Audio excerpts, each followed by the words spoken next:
दोस्तों इस इंसिडेंट को लेकर कुछ लोगों का ये ख्याल था कि ये सिर्फ अंधा प्यार है। दूसरी तरफ कुछ लोग ये समझते हैं कि ये एक हनी ट्रैप है जिसे ISI ने प्लान किया है। मार्च 2023 में वो नेपाल में मिल चुके थे और वहाँ उन्होंने पशुपतिनाथ मंदिर में शादी भी की थी। इंडिया की यतीम खाना नहीं है यहाँ जो मर्जी जब मर्जी मुंह उठा के चलाए और ज्यादातर इंटेलिजेंस एजेंसी ऐसा ही करती है, तो फेक ID कार्ड पर अपने लोगों को दूसरे मुल्क भेजती है।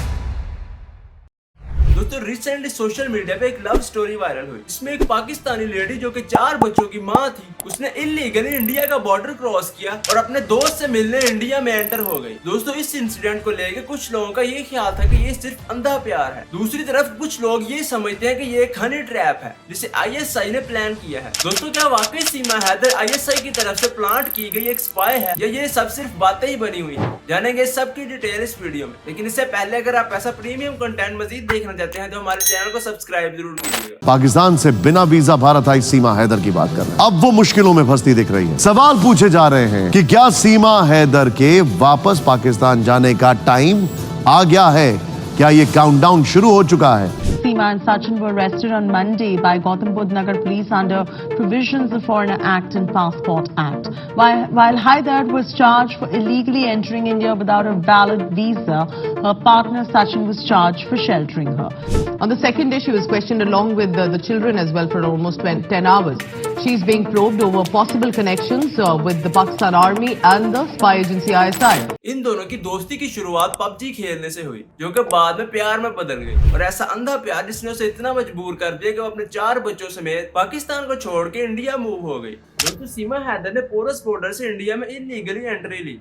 ये इंडिया और नेपाल के बॉर्डर पे एक ऐसी जगह है जहाँ पे सिक्योरिटी नहीं होती और इंडियन और नेपाली आसानी से एक दूसरे की कंट्रीज में आ जा सकते हैं। उसने इंडिया में एंट्री ली और सचिन से जाके मिली और इंडिया में ही रहने लगी। वैसा पहली दफा नहीं था कि सीमा हैदर सचिन से मिलने आई हो, बल्कि इससे पहले भी मार्च 2023 में वो नेपाल में मिल चुके थे और वहाँ उन्होंने पशुपतिनाथ मंदिर में शादी भी की थी। लेकिन अब फाइनली वो अपने बच्चों के साथ इंडिया में आके सेटल हो गई और कुछ दिन बाद उन्होंने ये डिसाइड किया कि क्यों ना अपनी सेटलमेंट को लीगल कर लिया जाए। तो उन्होंने एक लॉयर को अप्रोच किया और जब उस लॉयर ने ये देखा कि वो लड़की पाकिस्तानी है तो उसका दिमाग एकदम चकरा सा गया। उसने इमीडिएटली पुलिस को कॉल किया और ये बताया कि एक पाकिस्तानी यहाँ पे है।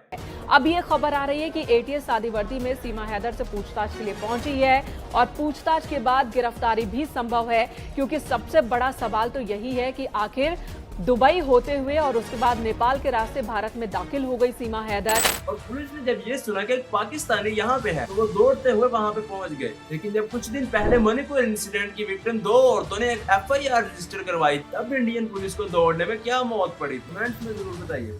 तो फाइनली यूपी पुलिस ने सीमा और सचिन को हरियाणा से 4 जुलाई को अरेस्ट कर लिया और ये उसी वकील की रिपोर्ट पे किया गया के पास ये दोनों अपने डॉक्यूमेंट्स लीगल करवाने गए। दोस्तों करनी सीना जो कि एक हिंदू आउटफिट है, उसने ये धमकी दी है कि अगर सीमा हैदर के खिलाफ कोई एक्शन ना लिया गया तो वो खुद इसे पाकिस्तानी बॉर्डर पर फेंक के आएंगे। और करनी सीना के वाइस प्रेसिडेंट मुकेश सिंह रावल ने ये कहा कि इंडिया की यतीम खाना नहीं है जहाँ जो मर्जी जब मर्जी मुंह उठा के चलाए। आप इस बात से इनकी मेंटालिटी चेक कर सकते हैं। जब आपकी लड़की अंजू अपने दोस्त से मिले पाकिस्तान आई तो उस टाइम पे हमारे तो किसी सो कॉल्ड वाइस प्रेसिडेंट ने ऐसी स्टेटमेंट नहीं दी। खैर इसके बारे में आगे चल के इसी वीडियो में बात करेंगे। और इस सब इंसिडेंट को लेकर मुंबई पुलिस ने क्या ड्रामा किया ये देखते हैं। दोस्तों मुंबई पुलिस का ये कहना है कि उन्हें सीमा हैदर को लेकर एक थ्रेट कॉल रिसीव हुई और जब इसकी इन्वेस्टिगेशन की गई तो ये पता चला कि ये कॉल मुंबई पुलिस के ट्रैफिक कंट्रोल रूम में रिसीव हुई। और उनका ये कहना है कि इस कॉल में किसी उर्दू स्पीकिंग आदमी ने ये कहा कि अगर वो सीमा हैदर को पाकिस्तान नहीं भेजते तो वो 26/11 जैसा टेरर अटैक दोबारा करेंगे। दोस्तों अब कहाँ यूपी और कहाँ मुंबई, इन दोनों के दरमियान तकरीबन 1220 किलोमीटर का डिस्टेंस बनता है और अगर किसी ने धमकी देनी थी तो वो यूपी पुलिस को भी दे सकता था, लेकिन इस काम के लिए उसने मुंबई पुलिस को चूज किया। और इतनी बड़ी धमकी उसने मुंबई पुलिस के हेडक्वार्टर को नहीं दी बल्कि ट्रैफिक कंट्रोल रूम को दी। इससे आप इस कॉल के सच होने का अंदाजा लगा सकते हैं।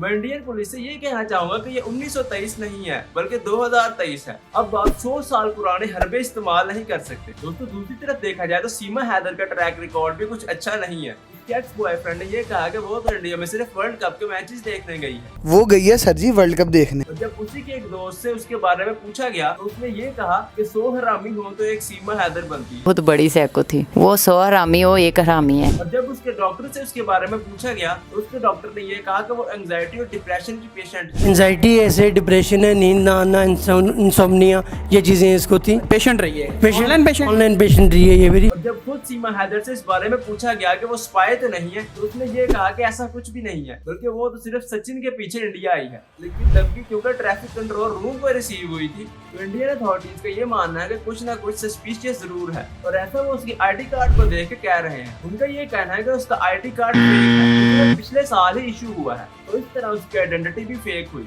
और ज्यादातर इंटेलिजेंस एजेंसीज ऐसा ही करती हैं, वो फेक आईडी कार्ड पर अपने लोगों को दूसरे मुल्क भेजती हैं। लेकिन शायद उन्हें ये नहीं पता कि पाकिस्तान में आईडी कार्ड 18 साल के बाद इशू होता है, लेकिन उस पर जो डेट ऑफ बर्थ लिखी गई है वो बिल्कुल लेजिट है। फर्दर अथॉरिटीज का ये कहना है कि उसका पासपोर्ट भी 2 दिन पहले इशू किया गया। ज्यादातर पाकिस्तानी अपना काम आखिरी मिनट में करने पर महारत रखते हैं, और इस हिसाब से अगर देखा जाए तो 2 दिन बहुत ज्यादा टाइम है। पाकिस्तानी अपनी फ्लाइट के लिए एयरपोर्ट में कुछ मिनट पहले ही एंटर होते हैं, और उससे पहले वो ये कहते रहते हैं कि अभी तो 2 घंटे पड़े हैं, और कई दफा इसी चक्कर में वो अपनी फ्लाइट भी मिस कर देते हैं। और दोस्तों उससे भी बड़ी बात ये कि वो सिर्फ 5th स्टैंडर्ड तक पढ़ी है, और अब भी उनका मानना है कि वो शायद एक ISI की एजेंट है। दोस्तों इस बात की छोटी मैं आपको दिला सकता हूँ कि ISI कभी भी 5 पढ़े लोग रिक्रूट नहीं करती। लेकिन जो भी हो, सीमा हैदर ने एक क्राइम किया है, और उससे भी बढ़कर उसने एक गुनाह किया है, क्योंकि वो अपने हस्बैंड को छोड़ के आई है। तो अब तक ये कह रहा है कि उसे वापस भेज दिया जाए। दोस्तों इंडिया की एक लेडी अंजू जो कि जयपुर की रेजिडेंट थी और 2 बच्चों की माँ थी, उसने भी अपनी फैमिली को छोड़ा और पाकिस्तान अपने दोस्त नसरुल्लाह से मिलने और उससे शादी करने आए। और यहाँ के डिस्ट्रिक्ट एडमिनिस्ट्रेशन ने उनके लिए फुल प्रूफ सिक्योरिटी का इंतजाम किया ताकि उसके पाकिस्तान में स्टे को सेफ बनाया जा सके। और इस्लामाबाद के एक बिजनेसमैन ने उन दोनों को रहने के लिए घर भी दिया। तो mister so called vice president, अगर आपकी पार्टी आपको हॉस्पिटैलिटी नहीं सिखा सकी तो कुछ हॉस्पिटैलिटी पाकिस्तान से ही सीख ले। और एक बात और, अंजू के यहाँ स्टे के दौरान हमारे किसी भी ट्रैफिक कंट्रोल रूम को कोई भी धमकी नहीं रिसीव हुई। वैसे आपका इस इंसिडेंट के बारे में क्या ख्याल है, कमेंट्स में जरूर बताइएगा। चलिए दोस्तों आज के लिए इतने। अगर वीडियो इन्फॉर्मेटिव लगी हो तो लाइक सब्सक्राइब जरूर कीजिएगा, और अगर आप ऐसा प्रीमियम कंटेंट मजीद देखना चाहते हैं तो यहाँ पे क्लिक कीजिए।